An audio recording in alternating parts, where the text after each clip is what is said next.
Hello everyone, welcome back to our channel this side Siddhi. And आज की class आप सभी के लिए बहुत हेल्पफुल होने वाली है, क्योंकि आज की क्लास में डिस्कस करने वाली हूँ कि आखिरकार आप सभी को इग्नू में किस तरीके से अपने एग्जाम में आंसर राइटिंग को लिखना चाहिए, जिससे हमारे सबसे अच्छे और ज़्यादा स्कोर आ सकते हैं।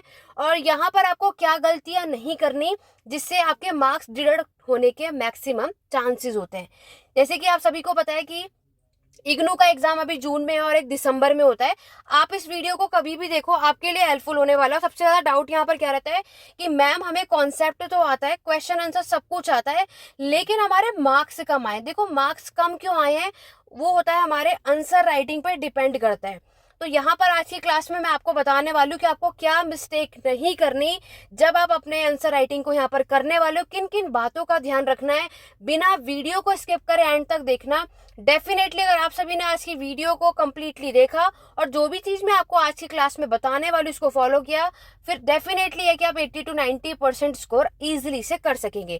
तो चलिए स्टार्ट करते हैं अपनी आज की क्लास को। चैनल पर फर्स्ट टाइम आए हो, चैनल को सब्सक्राइब कर लो, बेल आइकन प्रेस करो, ताकि आगे आने वाले वीडियोस की नोटिफिकेशन अपडेट आप सभी को मिलते रहें। तो सबसे पहले मैं आपको इसके फ्रंट पेज के बारे में बता देती हूँ। तो ऑलरेडी मैंने अपने यहाँ पर चैनल पे बताया था कि आप सभी को अपने आंसर राइटिंग का जो फ्रंट पेज है उसको कैसे फिल करना है। बट मैं दोबारा से बता देती हूँ कि आप में से जितने भी लोग यहाँ पर चैनल पर फर्स्ट टाइम आए हो, आप सभी को सारी चीजें क्लियर हो जाए। देखो, सबसे पहले होता है हमारा इनरोलमेंट नंबर, ठीक है। तो यहाँ पर जितनों का एग्जाम जून 2025 में है, आप सभी का ऑलरेडी एडमिट कार्ड जो है वो आ चुका है, राइट। अब एडमिट कार्ड यहाँ पर आ चुका है, तो यहाँ पर आपको पता ही है कि आपका एग्जाम कब है, किस टाइम पर है, और उसमें ना सारे आपके इनरोलमेंट नंबर भी मेंशन होगा। तो आपको क्या करना है, आपका जो भी इनरोलमेंट नंबर होगा इस तरीके से मेंशन कर देना आपके किसमें, नंबर में, यानी फिगर में। अब नेक्स्ट में क्या है, दोबारा से आपको अपना इनरोलमेंट नंबर मेंशन करना है, लेकिन वर्ड्स में, ठीक है। तो जिस तरीके से आप स्क्रीन में देख सक रहे हो, हर एक बॉक्स में इतना छोटा छोटा आपको लिखना है कि इसी बॉक्स में आपका 5 आ जाए, इसी में आपका 4 आ जाए, और जीरो का इस तरीके से 0 लिखना है, ठीक है। और ये सारे बॉक्सेस आपको फिल करने हैं। यहाँ पर हिंदी मीडियम वाले स्टूडेंट को ये भी डाउट रहता है, मैम हम हिंदी मीडियम में, क्या हमें ये हिंदी में लिखना है 5 4 0 या 0 करके? तो ये आपकी चॉइस है। अदरवाइज आप इंग्लिश मीडियम में भी कर सकते हो, इससे कोई भी फर्क नहीं पड़ता है, जितने भी हिंदी मीडियम के लैंग्वेज की हो। आप लोग इनरोलमेंट नंबर इंग्लिश में भी लिख सकते हो, हिंदी में लिखना चाहते हो तो हिंदी में भी लिख सकते हो। तब आपको 0 की जगह हिंदी में क्या लिखते हैं, 0 मेंशन करना है। बाकी इंग्लिश में करोगे तो ज्यादा बेटर है, ताकि आपके रिजल्ट डिक्लेयर होने में किसी भी तरीके का कोई भी इशू ना आए। नेक्स्ट है आपका एग्जामिनेशन सेंटर कोड। तो जहां भी आप अपना एग्जाम देने जा रहे हो उसका एक सेंटर कोड होता है, तो वो भी आपके एडमिट कार्ड में मेंशन है। वो आप जब देखोगे तो आपको यहाँ पर देखने को मिल जाएगा। दूसरी बात, मैंने एक चीज बताई, जरूरी नहीं है कि हमेशा आपका सेंटर कोड पूरे बॉक्स में फिल हो। कई बार क्या होता है कि हमारे लास्ट के 2 जो गैप है खाली होते हैं। तो मैंने आपके पहले भी कई वीडियोस में बताया है कि आपको उसमें ना ही 0 लगाना है, कुछ भी नहीं करना, या तो उसे खाली छोड़ दो या उस पर इस तरीके का कट लगा दो। समझ गए आप सभी? आप सभी क्या करते हो कि 0 लगा देते हो। तो 0 लगाने से ना आपका रिजल्ट जब आएगा तो रिजल्ट आएगा ही नहीं, पहली बात, क्योंकि आपने चीजों को गड़बड़ कर दिया है। सेम चीज इनरोलमेंट नंबर में भी है, ठीक है। नेक्स्ट आ जाओ, जिस भी दिन और जिस भी डेट पर आपका एग्जाम है वो मेंशन करना है। आपका प्रोग्राम कोड मेंशन करना है, राइट। अगर आप MA हिस्ट्री का एग्जाम देने जा रहे हो तो आपका कोड है MAHI। ये पुराने सिलेबस के स्टूडेंट का आंसर शीट है, इसलिए उसके उन्होंने अपने अकॉर्डिंग लिखा है। देन आपका जो भी सब्जेक्ट का एग्जाम है वो लिखना, लाइक MHI 101, और उस सब्जेक्ट का जो भी नाम होगा। तो इन्होंने ये चीज लिखा, आपको ये नहीं लिखना, आपको डायरेक्टली एंशिएंट मेडिवल सोसाइटी लिखना है, ठीक है। और आप हिंदी मीडियम में हो और आप लिखना चाहते हो आपके प्राचीन और मध्यकालीन के समाज, आप हिंदी मीडियम में भी लिख सकते हो, इंग्लिश में भी लिख सकते हो। सब कुछ आपके एडमिट कार्ड में मेंशन है। जैसे आप में से कई लोगों को अपने सब्जेक्ट का नाम भी नहीं पता होता, राइट। उसके बाद आपको यहाँ पे देखना है कि हमें आपको कौन सी लैंग्वेज में एग्जाम देना है। तो आप जिस भी लैंग्वेज में एग्जाम दोगे, हिंदी इंग्लिश या अदर, उस पर टिक करके और यहाँ पर उसको मेंशन कर देना। ठीक है। देन आपको अपने यहाँ पर साइन करना है, सिग्नेचर। यहाँ पर आपके टीचर आएंगे तो वो साइन कर देंगे, और बाकी के काम उनके, आपको कुछ भी नहीं करना, आपको सिर्फ अपने सिग्नेचर यहाँ पर करने हैं। और एक बात मैं दोबारा से बता दूं, आप में से कई ऐसे हैं जिन्होंने अपने एप्लीकेशन फॉर्म यानी जब एडमिशन लिया था तब उन्होंने मान लो इंग्लिश मीडियम फिल किया, और यहाँ पर अब वो चाहते हैं कि मुझे हिंदी मीडियम में एग्जाम देना है, तो आप सभी हिंदी मीडियम में अपना एग्जाम दे सकते हो। तब आप इसको यहाँ पर हिंदी में फिल करना, बट याद रखना पूरे कंप्लीटली जितने भी सब्जेक्ट आपके पास होंगे हर सब्जेक्ट का एग्जाम सेम मीडियम में देना है। अगर आप हिंदी मीडियम के हो लेकिन आप चाहते हो कि मैं एग्जाम इंग्लिश मीडियम में दूं तो आप इंग्लिश में दे देना, लेकिन एक बात याद रखना, आपने एक मीडियम अगर एक सब्जेक्ट में डिसाइड कर लिया तो बाकी सब्जेक्ट में भी यही चीज करना है। ऐसा नहीं कर सकते कि एक सब्जेक्ट में हम हिंदी में एग्जाम दे रहे हैं और दूसरे सब्जेक्ट में इंग्लिश में दे रहे हैं, नहीं। आप लोग एक बार डिसाइड कर लो कि हमें कौन से मीडियम में एग्जाम देना है। कोई भी प्रॉब्लम इग्नू की साइड से नहीं आती, बेफिक्र रहो। तो आप लोग अपने अकॉर्डिंगली अपने मीडियम के अकॉर्डिंग एग्जाम दे सकते हो। क्लियर हो गया? तो ये था कि हमें आखिरकार अपने फ्रंट पेज को आंसर शीट में कैसे फिल करना है। अब देखते हैं आंसर राइटिंग लिखना कैसे, किस वे में, और क्या क्या मिस्टेक नहीं करनी। चलिए, तो ये देखो इस तरीके का आपको यहाँ पर देखने को मिलेगा। मैं जूम कर देती हूँ। देखो यहाँ पर मैंने आपको पहले बताया, आपको ना पेज नंबर मेंशन होता है। तो पेज नंबर 1 और 2 तो आपका यही हो गया। पेज नंबर 3 से स्टार्ट होता है। तो ओवरऑल आप देखोगे तो आपको कंप्लीटली आपने जो इग्नू में आंसर शीट जब नंबर मेंशन देखोगे ना, टोटल 26 से 27 होता है। ठीक है, फर्स्ट और सेकंड पेज तो निकाल दो, पेज नंबर 3 से काउंट हो रहा है। तो इतने पेजेस आपको प्रोवाइड किए जाते हैं। तो सबसे पहले हमें क्या याद रखना है कि हमें आपको पूरी कोशिश करनी है, मैं आपको दिखा दूं कि हमें पूरे कंप्लीटली जितने भी पेजेस दिख रहे हैं ना, देख रहे हो आप, टोटल 26 पेजेस यहाँ पर दे रखे हैं। 2 पेजेस तो बाहर ही कर दो क्योंकि पेज नंबर 3 से काउंट हुआ है। ओवरऑल 24 पेजेस, लेकिन अभी दिसंबर में एग्जाम हुआ था तो उसमें 26 पेजेस थे। तो यहाँ पर उन बातों का ध्यान रखना। तो यहाँ पर आपको सबसे पहला काम क्या करना है, जो मैंने अपने हर एक क्लास में आपको बता रखा था, पहले भी वीडियोज के अंदर अगर हम बात करें, कि हमारी पहली कोशिश क्या होनी चाहिए कि हमें कंप्लीटली अपने 26 पेजेस को फिल करना है। हमारे आंसर राइटिंग जब आप लिखोगे, चाहे आपको 5 क्वेश्चन करने हो, 4 करने हो, 10 करने हो, पहला टारगेट क्या है कि हमें कंप्लीटली 26 पेजेस में आपको अपने आंसर को कंप्लीट करना है। दूसरी बात कि हमें अपने एग्जाम में पूरे 5 के 5 क्वेश्चंस को अटेम्प्ट करना है। ठीक है, वो आप अपने कोर्स के अकॉर्डिंगली चेकआउट कर लेना। बाकी हमें पता ही है कि आउट ऑफ जो हमारे टोटल 10 क्वेश्चन होते हैं, हमें 5 क्वेश्चन अटेम्प्ट करना होता है। तो हमारा टारगेट क्या है, हमें पूरे 5 के 5 क्वेश्चंस का आंसर देना है। चाहे आपको आता भी ना हो तब भी आपको अपने आंसर राइटिंग की शुरुआत यानी स्टार्टिंग कर देनी है। आपको बिल्कुल भी स्किप नहीं करना, क्योंकि अगर हम कभी भी किसी भी आंसर को स्टार्ट भी कर देते हैं ना, तो 5 से 6 नंबर हमें ऐसे मिल जाते हैं। लेकिन अगर आप उसको अटेम्प्ट ही नहीं करोगे तो वो 0 होता है। तो ये भी मार्क्स बहुत मैटर करते हैं आपकी परसेंटेज को इंक्रीज करने में। बैक ना हो, आप फेल ना हो, उससे बचाने के लिए। अगर आप मास्टर कर रहे हो तो आपको पता है आपको पासिंग के लिए 40 मार्क्स चाहिए, राइट। तो आउट ऑफ 100 में से 40 मार्क्स हमें लाना है ताकि हम पास हो सकें। तो पहला काम तो हमें यही करना है कि हमें सारे पेजेस फिल करने हैं। दूसरा काम हमें ये करना है कि हमें सारे क्वेश्चंस अटेम्प्ट करने हैं। आप में से कई ऐसे होते हैं जो सिर्फ एक ही क्वेश्चन में लगे रहते हैं, उसी में 1-1.5 घंटा लगाते हैं और लास्ट क्वेश्चन तक जाते हैं तो उसको एक पेज में करेंगे। नहीं, आपको ना एक वर्ड लिमिट दे रखी है, सभी को अपने अकॉर्डिंगली चेकआउट कर लेना। जो मास्टर्स कर रहे होंगे तो उनको 20 मार्क्स के लिए 500 वर्ड्स में करना है। अगर आप ग्रेजुएशन कर रहे हो तो आपकी वर्ड लिमिट 400 है। तो इग्नू में याद रखना, जितनी वर्ड लिमिट दे रखी है उतने में आंसर राइटिंग कंप्लीट करो। ये मत सोचना कि आपको एक्स्ट्रा मार्क्स मिलेंगे एक्स्ट्रा शीट फिल करने में, बिल्कुल भी ऐसा नहीं है। एक चीज और बता दूं, आपको कोई भी एक्स्ट्रा शीट यहाँ पर प्रोवाइड नहीं की जाती। इग्नू में सिर्फ ये एक ही शीट प्रोवाइड होगी जिसमें टोटल 26 पेजेस आपको नजर आ रहे हैं। चाहे आप कोई भी एग्जाम दे रहे हो, दोबारा से मैं आपको बता रही हूँ क्योंकि मैक्सिमम लोगों को यही कन्फ्यूजन होता है, इग्नू में फर्स्ट टाइम एग्जाम दे रहे होते हैं और आपको यही लगता है कि हमें एक्स्ट्रा शीट में मिलेगी, तो बिल्कुल भी नहीं मिलेगी। इसी में ही आपको अपने आंसर राइटिंग को कंप्लीट करना होता है। ठीक है, तो 500 वर्ड्स में अगर बोला है तो आपको 5 पेजेस में अपने आंसर को कंप्लीट करना है। 400 है तो 4 यानी या 4.5 भी पेजेस में आप कर सकते हो, कोई इशू नहीं है क्योंकि शीट तो आप पर एक्स्ट्रा है ही। तो ये काम आपको करना है। वहीं आप 10 मार्क्स को अटेम्प्ट कर रहे हो तो 250 वर्ड्स में यानी 3 पेजेस में आपको अपने आंसर को कंप्लीट करना है। 3 पेजेस भी वो भी इस वाले नंबर को देखते हुए। क्लियर हो गया? ये बातें क्लियर हो गई, हमें कौन से मार्क्स के लिए कितने पेजेस में अटेम्प्ट करना है और हमें क्या क्या करना है। अब आओ कैसे स्टार्ट करना है। जैसे कि मैंने आपको बताया, पर सेक्शन से हमें 2-2 क्वेश्चन करना कंपलसरी है, राइट? सेक्शन ए और सेक्शन बी से। तो जब आप सेक्शन ए स्टार्ट करो तो पहले कोशिश करो कि सेक्शन ए से अगर आप 2 क्वेश्चन अटेम्प्ट कर रहे हो या 3, तो पहले सेक्शन ए के ही 2 या 3 जितने भी आपको कर रहे हैं, पहले आप उसे कंप्लीट करना और फिर सेक्शन बी करना। आप में से कई ऐसा क्या करते हैं कि सेक्शन ए लिख देंगे और सेक्शन ए से मान लो क्वेश्चन नंबर 2 कर रहे हैं, फिर आप चले गए सेक्शन बी पे, क्वेश्चन 9 पर आ गए, फिर आपका मन हुआ 5 कर रहे हैं, फिर मन हुआ 1 पे चले गए। ऐसा बिल्कुल भी मत करना, इससे मार्क्स कम मिलते हैं, ठीक है? हम मास्टर्स कर रहे हैं या आप ग्रेजुएशन कर रहे हो तो ऑब्वियस है बड़े लेवल के स्टूडेंट है, आप स्कूल के स्टूडेंट तो है नहीं कि ये सारी गलतियां करें। तो आप क्या मिस्टेक ना करो जिससे आपके मार्क्स डिडक्ट ना हो, वो सारी चीजें मैं आज की क्लास में आपको बता रही हूँ। इन सारी बातों का ध्यान सभी को रखना है अगर आप चाहते हो कि मैं एक 80 से 90% लेकर आऊँ। देखो यहाँ पर क्या, ये जरूरी नहीं है कि हम सिर्फ पढ़कर जा रहे हैं और हमें मार्क्स अच्छे मिल जाएंगे, नहीं।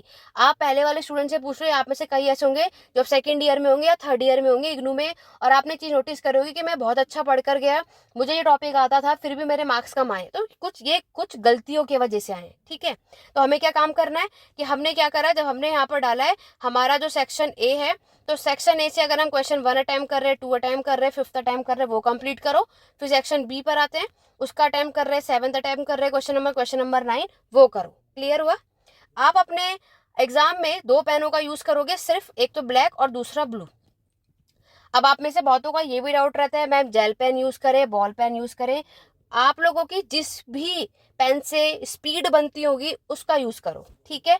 जिसमें आप कंफर्टेबल हो, जिसमें आपको लगता है स्पीड अच्छी है और मैं जल्दी से ऑन टाइम अपने एग्जाम को कंप्लीट करूंगा। आपको पता है आपको एग्जाम को कंप्लीट करने के लिए 3 घंटे का समय दिया जाता है। 3 घंटे में आपको अपने एग्जाम को कंप्लीट करना, जिसमें से 10 में से 5 क्वेश्चन अटेम्प्ट करना, और आपका जो एग्जाम होगा वो 100 मार्क्स में से होगा और आपको 40 मार्क्स लेकर आना ही है अगर हमें पास होना है तो, ठीक है? अब आगे देखो, नेक्स्ट जो यहाँ पर आप मिस्टेक करते हो वो ये इसमें चेकआउट करो। देखो यहाँ पर आपको पहले से दिख रहा है कि हमें मार्जिन लाइन पहले से ऑलरेडी प्रोवाइड कर रखी है, ठीक है? जब हमें क्लियरली एक बार हमें यहाँ पर दिख रहा है कि ये मार्जिन लाइन यहाँ पर है, तो आप में से कई ऐसे होते हैं जो यहाँ पर भी बना लेते हैं। ये गलतियां कोई नहीं करेगा। जिन्होंने ये काम करा, तो आप कितना भी अच्छा लिख कर आओगे ना, मार्क्स तब भी कम मिलेंगे, क्योंकि एग्जामिनर को यहाँ पर क्या लगता है कि आप लोगों को उतना अच्छा आता नहीं और आपने क्या करा, अपने जगह को कम कर दिया और उसमें अपने आंसर को लिख रहे हो, समझ रहे हो? तो ये कोई भी मिस्टेक नहीं करेगा।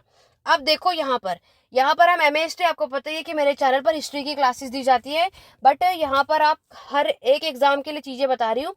इन्होंने लिख दिया आंसर नंबर 1। आपको क्या करना है, आपका जो भी क्वेश्चन होगा, ठीक है? मान लो आप क्वेश्चन नंबर फर्स्ट, मैं ये नहीं कह रही कि आपको अपना पूरा क्वेश्चन ही लिखना है, नहीं। पहला क्वेश्चन जो भी पूछा है, क्वेश्चन नंबर 1 लिखो और ये हेडिंग डाल दो। ये जो लिखा है इन्होंने ये हेडिंग डालनी है, ठीक है? या आप डायरेक्टली लिख सकते हो कि आपका यहाँ एग्जाम में क्या पूछा गया है, important role play during development of any time of human life. तो जो भी इन्होंने पूछा है अर्ली टाइम का, आपको क्वेश्चन नंबर 1 मेंशन करना है। पूरा क्वेश्चन 1 मेंशन नहीं करना कि पूरा क्वेश्चन लिखो, सिर्फ उसकी हेडिंग डाल देना, ठीक है? पहली चीज ये करना है। अब देखो यहाँ पर पहले मैं आपको दिखा देती हूँ कि इस आंसर शीट में उन्होंने क्या करा और उनको मार्क्स कैसे मिले और आपको क्या नहीं करना। ये आप देख रहे हो इस तरीके से आपको कि इन्होंने अपने आंसर की शुरुआत करी है, ठीक है? पहला आंसर है जो कि 1 पेज में कंप्लीट किया इन्होंने, दूसरे पेज में और तीसरे पेज में, देन 4th और लास्ट है 5th, और ये आपके आई थिंक 6th, यानी टोटल इन्होंने 6 पेजेस में अपने आंसर को कंप्लीट करा। लेकिन मैंने अभी आपको एक चीज बताई कि यहाँ पर वैलिडिटी मैंने कितनी बताई है, सिर्फ 5 पेजेस की, और इन्होंने अपने आंसर शीट को क्या करा है, पहला आंसर इस 6 पेजेस में कंप्लीट करा है। मार्क्स देख लो 8 मिले, ठीक है? 20 में से 8 मार्क्स मिले इन्हें एक क्वेश्चन में। तो दिख रहा है कि ये क्या है कि यहाँ पर मार्क्स क्यों कट हुए वो भी समझ लो। पहली गलती तो यही है कि आपको जब वर्ड लिमिट दे रखी थी तो आप एक्स्ट्रा क्यों गए। मैं पहले भी बता चुकी हूँ, अगर वर्ड लिमिट 5 पेजेस की है तो आप 6 भी करोगे तो ये गलत फहमी है कि हमें ज्यादा मार्क्स मिलेंगे। देखो 20 में से सिर्फ 8 मार्क्स मिले, पहली मिस्टेक तो आपकी ये है, ठीक है? दूसरी गलती देखो, जब कभी भी आप कोई मिस्टेक करते हो, जैसे यहाँ पर आप देख रहे हो, ठीक है? ये जो आप मिस्टेक करते हो ही जाती है, कोई वो बात नहीं है, चाहे हम कितने भी बड़े हो। देखो यहाँ पर भी इनसे मिस्टेक हुई है, तो यहाँ पर इसके बात इन्होंने देखो क्या करा है, पूरा आपने इसको इस तरीके से रब कर दिया, बिल्कुल ऐसे, ठीक है। ये काम आपको नहीं करना है, बहुत ही अनटाइडी शो करता है। अब आप ये स्क्रीन पर देख रहे हो, आपको ये लग रहा है कि आप ये एग्जाम देकर आए और ये आपकी एग्जाम की आंसर शीट है। ये तो लग रहा है कि हमने खुद के लिए एक नॉर्मली नोट्स प्रिपेयर करे और रफली और हम प्रैक्टिस कर रहे थे और अपने नॉर्मली बनाया। हमें इस तरीके से काम नहीं करना है। देखो बेशक आपको ये आंसर आता था, आपने लिखा भी है, कोशिश भी करी है, लेकिन मार्क्स देखो एग्जामिनर ने कितने दिए, 8। तो क्या फायदा हुआ हमें कोई भी क्वेश्चन का आने का, समझ रहे हो। तो दूसरी गलती क्या नहीं करनी, ये जो आपने अनटाइडी तरीके से इसको कट करा, ये काम नहीं करना। आपको क्या करना है, सिर्फ एक नॉर्मल सा कट करना है। मान लो हमारा ये वर्ड गलत हो गया आफ्टर, तो एक नॉर्मल सा कट मार दो, दैट्स इट। तो देखो ये अनटाइडी नहीं लग रहा। लेकिन अगर हम इसको इसको बिल्कुल पेंट करने लग जाएं आप, ठीक है, बिल्कुल ही इसको साफ कि हाँ ये गलत हो गया, फिर यहाँ पर हमने मिस्टेक कर दिया, ये तो देखो कितना अनटाइडी लग रहा है। वहीं आप दूसरी तरफ देखो, मुझसे बाई चांस यहाँ मिस्टेक हो जाए, ठीक है, यहाँ मिस्टेक हो जाए, तो देखो ये अब देखो कट मैंने करा है, अनटाइडी नहीं लग रहा है ना। दोनों के में देखो फर्क देखो कितना है। आप सभी देखो मैक्सिमम स्टूडेंट ये करते हो और अभी भी बहुत ये काम कर कर आते। अब आप देख लो कि इन दोनों में से बेटर कौन सा लगता है, और आप में से कई ऐसे होंगे जो ऑलरेडी टीचर भी होंगे। अगर आपको ऐसे आंसर शीट चेक करने को दो तो क्या आपको गुस्सा नहीं आएगा? क्यों? क्योंकि आपके पास सिर्फ एक ही स्टूडेंट की आंसर शीट चेक करने के लिए नहीं है, और भी बहुत सारे स्टूडेंट की आंसर शीट को चेक करना है। तो हमारे पास इतना टाइम नहीं है कि आपके एक एक लाइन को रीड करें, और अगर उसमें भी आप इतने अनटाइडी तरीके से काम करोगे तो मार्क्स तो डिडक्ट होगा ही। अब आ जाओ, क्लियर हुआ? पहली मिस्टेक मैंने आपको क्या बताई कि हमें 20 मार्क्स में क्या करना है, सिर्फ 5 पेजेस फिल करने, पहली चीज। दूसरी गलती क्या है, हमें नॉर्मल कट करना है, इतना नहीं करना। दो बात समझ में आई।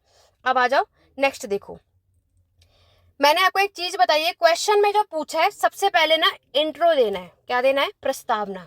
आपको पहली हेडिंग यहाँ पे इंट्रोडक्शन देना है। एग्जाम में आपका कोई भी सब्जेक्ट हो, कुछ भी क्वेश्चन पूछा हो, उस टॉपिक की जो प्रस्तावना इंट्रोडक्शन है आपको डेफिनेटली देना ही है। मान लो आपने इंट्रोडक्शन यहाँ शुरू किया तो यहाँ तक दे सकते हो, आपकी मर्जी, आप 1 पेज का भी कर सकते हो, लेकिन बाकी के जो 4 पेजेस में अपने आंसर को लिखोगे वो वही लिखना जो आपके एग्जामिनर ने क्वेश्चन में पूछा है।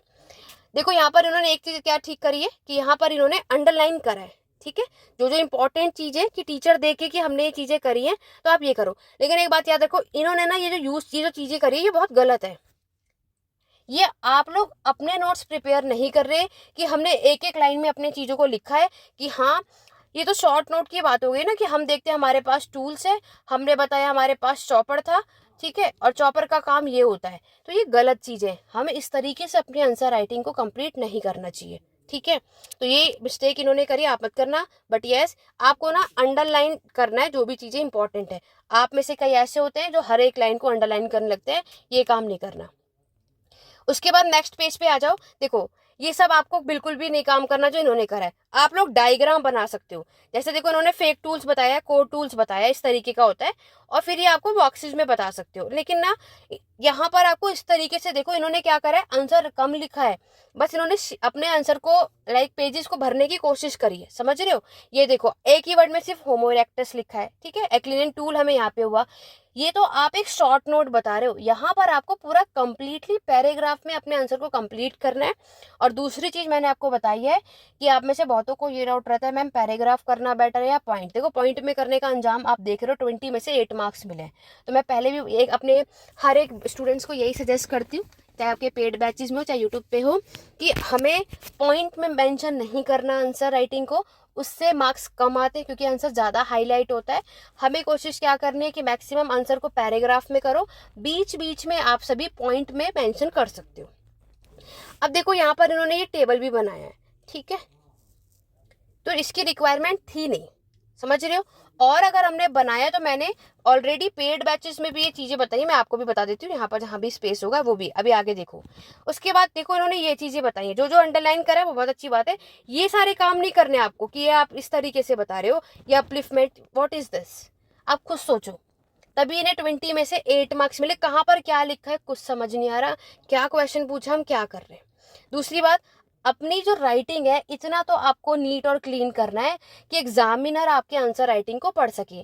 अगर आपकी राइटिंग अच्छी नहीं होगी तो एग्जामिनर आपके आंसर को पढ़ेंगे ही नहीं, ऊपर से ही देख लेंगे और मार्क्स ऐसे ही दे देंगे, क्योंकि आप सभी अपनी आंसर शीट को तो चेक करने वाले हैं नहीं, राइट। तो आपके एग्जाम में मार्क्स जो आ जाएगा वो आपके पास है। तो इतनी नीट क्लीन अपनी राइटिंग रखना कि टीचर एग्जामिनर उसको पढ़ पाए और उनको इंटरेस्ट भी आए। अगर आपकी राइटिंग भी अच्छी होगी ना, बीच में आपने कहीं मिस्टेक भी कर दिया तो भी कोई इशू नहीं, मार्क्स मिल जाते। और डायग्राम भी जब आप ये बनाओ तो मैंने एक बताया प्रॉपर तरीके से हमें ये बताना है, और ना ज़्यादा स्पेस नहीं लेना, आपको छोटा ही बनाना है। रही बात अगर वैसे डायग्राम बनाना है, मैप बनाना है, टेबल बनाना है, डायग्राम बनाना है, फ्लो चार्ट बनाना है, तो मैंने पहले भी आपको बताया था कि साइड में ही यहाँ पर एक बॉक्स बना लो, ठीक है। बॉक्स में रह के ना एक प्रॉपर दो, और जो भी आपको क्रोनोलॉजिकल ऑर्डर में जो भी कुछ आप बता रहे हो, जो भी मान लो मैंने एक एग्जांपल दे रही हूँ आप सभी को, ऐसे मेंशन करो। और जो कुछ भी आपने यहाँ पर इस टेबल में, मैप में, ग्राफ में, फ्लो चार्ट में मेंशन किया है ना, उसको यहाँ पर एक्सप्लेन करना है आपको। तो टीचर क्या करेंगे, प्रॉपर तरीके से अगर आप आंसर राइटिंग लिखोगे ना, इस तरीके से मार्क्स आपको आराम से मिल जाएंगे। समझ में आया आपको? ये चीजों का ध्यान रखना है। बाकी देखो जैसे मैंने आपको बताया ना, बीच बीच में पॉइंट में आप मेंशन कर सकते हो। अब देखो जैसे यहाँ पर है ना, जैसे कल्चरल इन्होंने बताया, अब आप इस तरीके से अपनी बातों को लिख रहे हो तो पॉइंट में कर सकते हो। नेक्स्ट आते हैं क्वेश्चन नंबर 2 में। देखो अब इन्होंने क्या करा, अपना जो भी क्वेश्चन है, इन्होंने यहाँ पर ग्रीक और रोमन सोसाइटी के बारे में बताओ, डायग्राम बनाया और ये पूरा सब कुछ एक साथ बता दिया। अब क्वेश्चन डिपेंड करता है जो भी आपसे क्वेश्चन पूछा है। देखो कभी भी स्टार्टिंग में डायग्राम नहीं बनाना चाहिए, इंट्रोडक्शन प्रस्तावना देना है कि ग्रीक और रोमन साम्राज्य था क्या, उसके फाउंडर कौन थे, और वो सारी कहानी। और डायग्राम भी बनाओ तो बीच में या साइड में बनाना है, बहुत ही छोटा सा लेकिन नीट और क्लीन, कि हमें क्लियर हो जाए, ठीक है। और देन आपको फिर उसको एक्सप्लेन करना है। तो यहाँ पर सेकंड क्वेश्चन भी आप देख रहे हो, ये इस तरीके से इन्होंने मेंशन करा है। और जब ये इसको भी इन्होंने, इसमें भी देखो 8 मार्क्स मिले, और इसको भी इन्होंने 6 पेजेस में कंप्लीट करा है। तो ये गलतियां आप लोगों को नजर आ रही हैं। आगे भी आप देखो क्वेश्चन नंबर 5 पर, क्वेश्चन नंबर 5 जो ये शॉर्ट नोट होता है, जिसमें आपको 10 मार्क्स यानी 3 पेजेस में अपने आंसर को कंप्लीट करना होता है। तो यहाँ पर 10 में से भी आप देख सकते हो 6 मार्क्स मिले इन्हें। क्यों? क्योंकि देखो यहाँ पर इन्होंने ये टेबल बनाई है, इन्होंने ऐसे बनाई है, आप प्रॉपर तरीके से बनाना। और यहाँ पर आपको प्रॉपर तरीके से मेंशन करना है, ये एनिमल्स हैं, ये टाइम पीरियड है, और ये वो प्लेसेस हैं, जगह हैं जहाँ पर इन्हें डोमेस्टिकेट यानी पालतू बनाया गया था। और इसके बारे में हमें किसने बताया वो आपको नेम मेंशन करना है, अगर आप प्रॉपर तरीके से आपने नोट्स बनाए होंगे तो इन्हें 6 मिले आपको और अच्छा मिल जाएगा। तो देखो शॉर्ट नोट तो इन्होंने सही तरीके से लिखा है, ठीक है, और पॉइंट में भी लिखा है, लेकिन इन्होंने पॉइंट टू पॉइंट बातें लिखा है तब। तो पॉइंट में आंसर तब लिखना जब जरूरत हो, अदरवाइज नहीं। नोमैटिक एम्पायर से इन्होंने नेक्स्ट क्वेश्चन किया, इस तरीके से इन्होंने यहाँ पर लिखा, आप देख सकते हो, ठीक है। यहाँ पर भी 6 मार्क्स इन्होंने दिया है। आ जाओ सेक्शन बी पे। सेक्शन बी पे अब इन्होंने स्टार्ट किया, जो कि आपका फ्यूडलिज्म, सामंतवाद पे काम किया है, मान लो आप कर रहे हो। डायग्राम आप देख रहे हो इन्होंने यहाँ पर बनाया हुआ है, और ये जो भी क्वेश्चन इन्होंने पूछा है उस पर बात की, थ्योरी, सारे सिद्धांत यहाँ पर उन्होंने बताया। देखो यहाँ पर 9 मार्क्स मिले, 20 में से 9, और इन्होंने अपने आंसर को सिर्फ 1, 2 और 3 पेजेस में पूरा किया। और ये नेक्स्ट पेज में सिर्फ ये आपको 5 पेजेस में जब आंसर कंप्लीट करना। आपने गलती क्या करी है, आपने स्टार्टिंग के 2 क्वेश्चन को ही 6 पेजेस में कर दिया, जो कि रिक्वायरमेंट थी नहीं। अगर आप वहां पर अपना टाइम बचाकर इसको 2 पेजेस में पूरा कर देते और आपको अच्छे मार्क्स मिल जाते। जो कि उन्होंने फ्यूडलिज्म लिखा अच्छा है। ये जो उन्होंने डायग्राम बनाया, मैंने आपको पहले भी बताया है कि कोई भी इस तरीके से नहीं बनाएगा।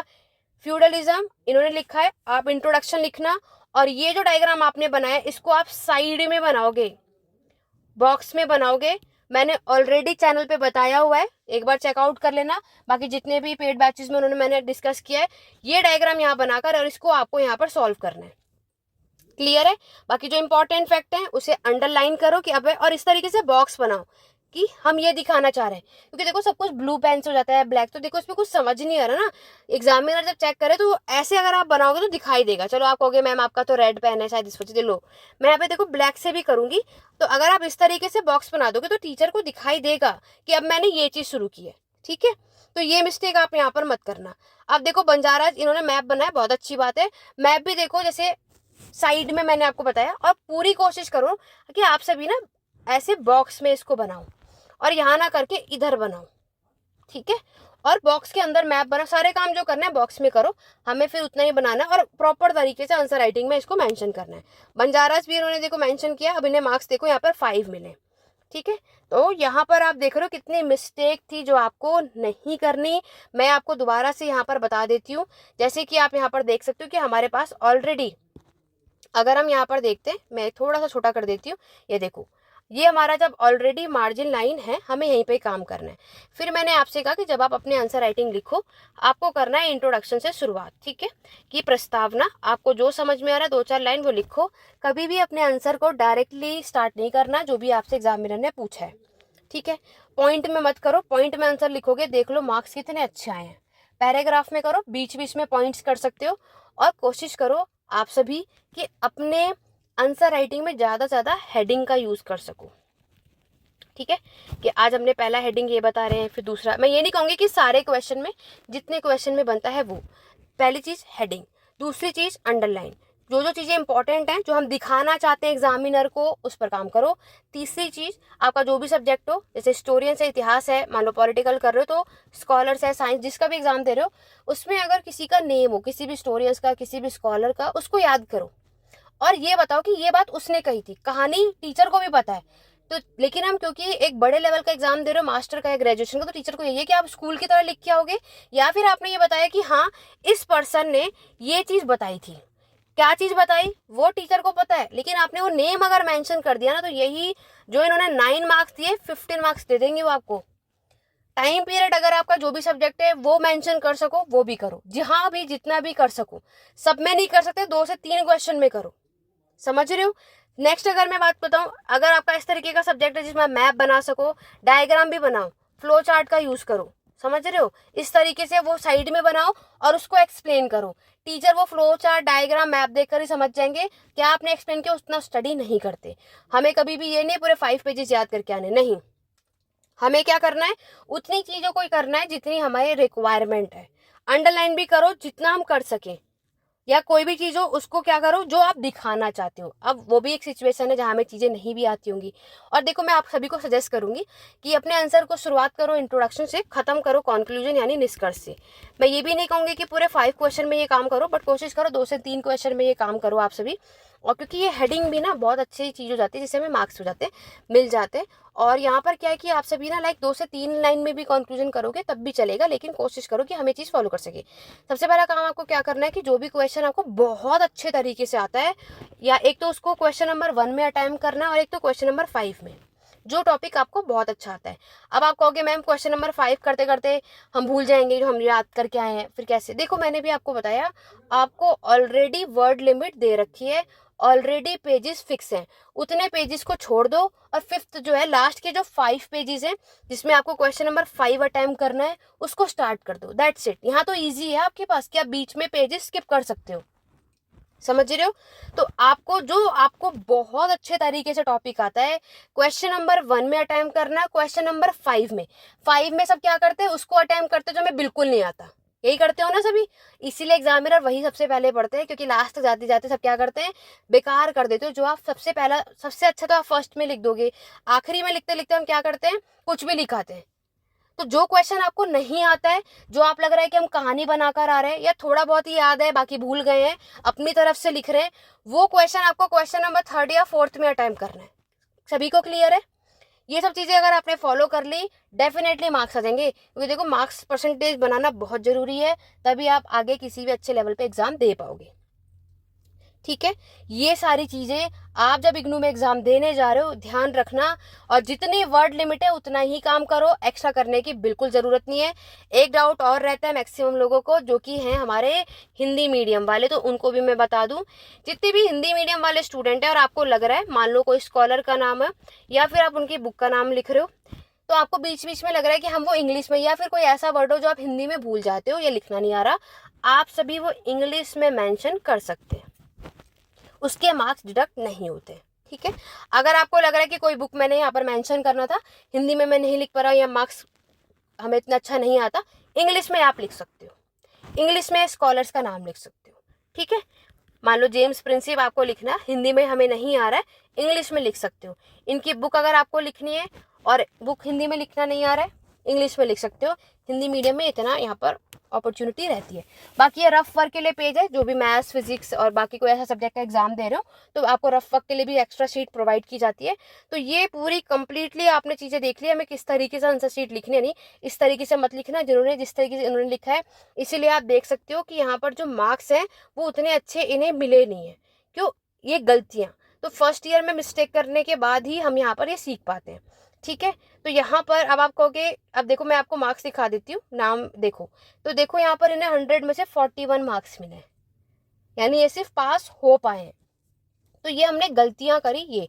तो ये मैं आपके साथ क्यों डिस्कस कर रही हूँ, क्योंकि जितनों ने अभी फर्स्ट टाइम गलतियां कर ली या आप जो फर्स्ट टाइम एग्जाम देने जा रहे हैं, आप ये मिस्टेक ना करो।